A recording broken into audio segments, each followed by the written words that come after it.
Guatemala, just checking in. Robert Jordan, a second semester junior, requesting a second extension on his term paper. The 80s and 90s were the golden years for futuristic tech hype. Back then, commercials didn't just sell gadgets, they sold tomorrow. Every product was framed as the next big leap that would change your life forever. You wouldn't just be buying a computer or a kitchen appliance, you'd be stepping into a sleek, modern world where technology made everything effortless. And you believed it. We all did. Why wouldn't we? The ads were cinematic, the ideas were bold, and the promises were huge. But if you've been around long enough, you know that tech predictions have a way of being optimistic. Sometimes they come true, but years later than promised. Oftentimes they flop entirely, leaving only the memory of the hype. Here are 10 retro tech ads that saw the future, but face planted on the way there. Starting at number 10. IBM promises the paperless office and gives us more paper than ever. In the late 80s, IBM's Office Vision ads showed a utopian workplace, sleek computer terminals, spotless desks, and not a single overflowing file cabinet in sight. The pitch was simple. By the 90s, everything would be digital, and offices would be completely paperless.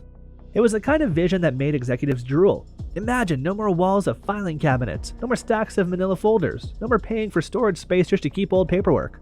The ads painted a picture straight out of Star Trek, with data flying across glowing screens and employees working in perfectly minimalistic spaces. But when email and network computers finally became mainstream in the early 90s, something funny happened. Offices started using more paper than ever before. Instead of keeping documents on screen, people printed them, sometimes multiple times, to make sure everyone had a copy. Meetings that used to require a single agenda sheet were now accompanied by full binders. By 1995, the paperless dream had turned into the paper avalanche reality. The printers were the most overworked machines in the building, and paper suppliers were loving every minute of it. IBM wasn't wrong about where the world was headed, but they underestimated the messy middle. The lesson? Even good predictions can be completely derailed by human habits. Next at number 9 is Whirlpool's internet fridge arrives 2 decades too soon.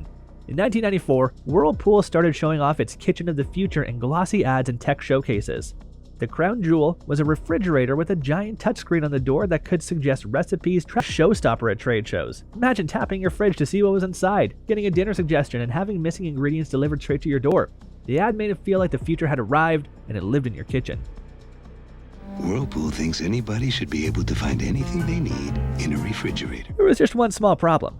This was 1994. The internet was so slow that downloading a recipe could take longer than actually cooking the meal. Grocery delivery services were rare, unreliable, and nowhere near ready to talk to your fridge. In reality, the smart fridge mostly served as a very expensive conversation piece. Families used the touchscreen as a fancy digital sticky note for grocery lists or reminders, and if something broke, fixing it required calling both an appliance repairman and a computer technician. It wasn't until the 2010s, with fast Wi-Fi, smartphones, and Amazon Fresh, that the idea really started to make sense. Whirlpool had the vision, but their timing was about 20 years early. It proved that even the coolest tech idea is useless if the rest of the ecosystem isn't ready. You can't run before you walk, or in this case, before you have broadband. Coming at number 8, Sega VR turns into Sega MIA. In 1993, Sega promised to bring virtual reality to your living room with its Sega VR headset.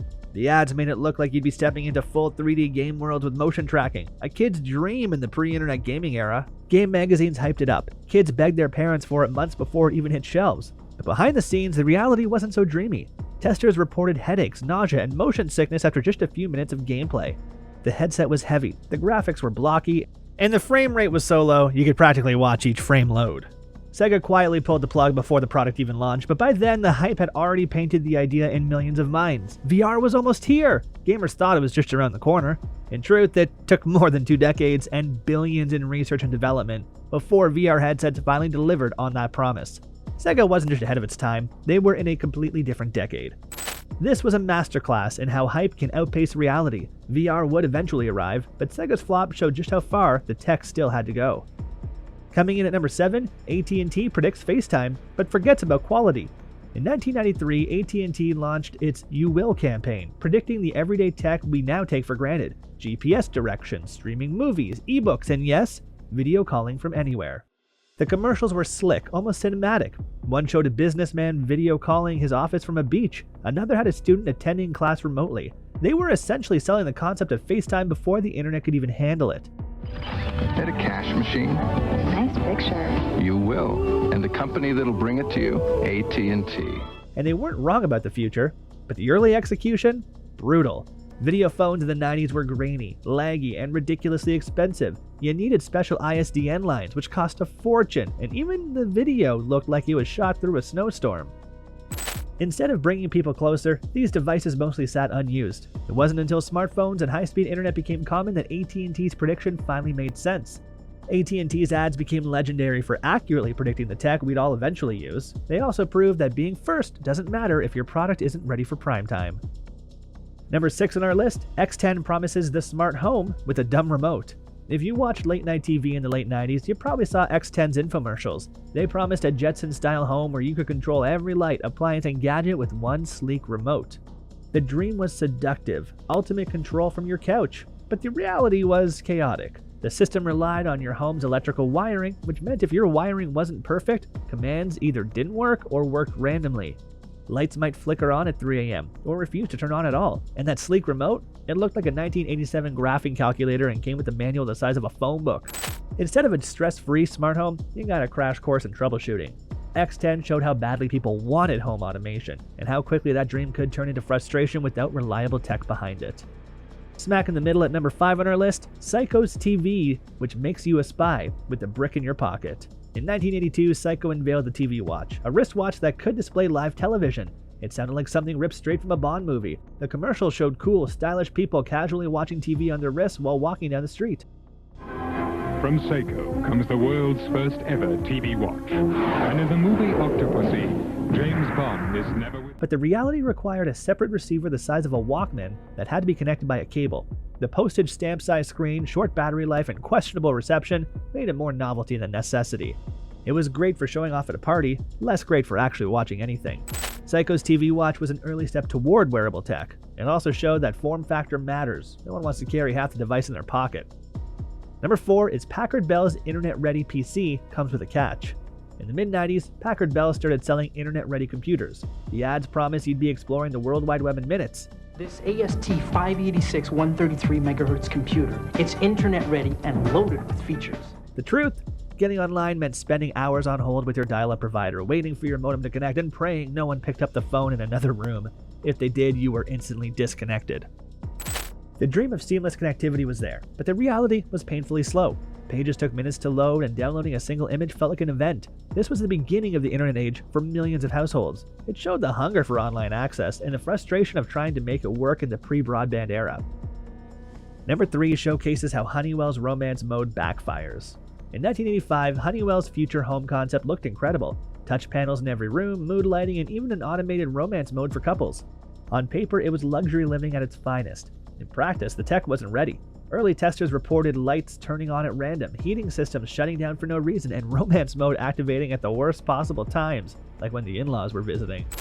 Instead of setting the mood, it set off laughter and a few complaints. Honeywell's idea foreshadowed the rise of integrated home systems. It also served as a warning. Automation needs reliability, or it risks becoming an expensive joke. Getting down to it at number 2, Nintendo's Virtual Boy proves VR can make you sick. In 1995, Nintendo's Virtual Boy promised portable 3D gaming unlike anything you'd ever seen. The commercial showed players lost in immersive red and black worlds, having the time of their lives. It came from the third dimension with its own brain. The reality was a bright red headache machine that sat on a table and forced you to hunch over like you were at the optometrist.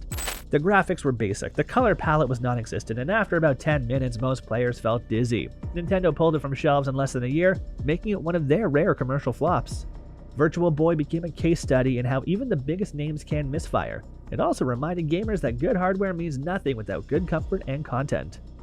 And finally, last but certainly not least on our list at number 1, Apple's Knowledge Navigator nails the idea, just not the date. In 1987, Apple released a concept video for the Knowledge Navigator, a voice-controlled computer with a talking assistant, touchscreen, and instant internet searches. It looked like Siri on a giant iPad decades before either existed. Apple predicted it would be in homes by 2005, but in 2005, most people were still using flip phones and the iPhone was 2 years away. You're requesting a second extension on his term paper. And your mother reminding you about your father's surprise birthday party next Sunday. The Knowledge Navigator was a brilliant vision that captured imaginations, but it was at least a decade too early. It showed that Apple was already thinking about the integrated touch-based voice assistant future long before it was practical to build. These ads prove one thing: It's easy to imagine the future, it's a lot harder to build it on time. Some of these ideas eventually came true, others stayed as museum pieces, but all of them remind us of a time when the future felt just one commercial away.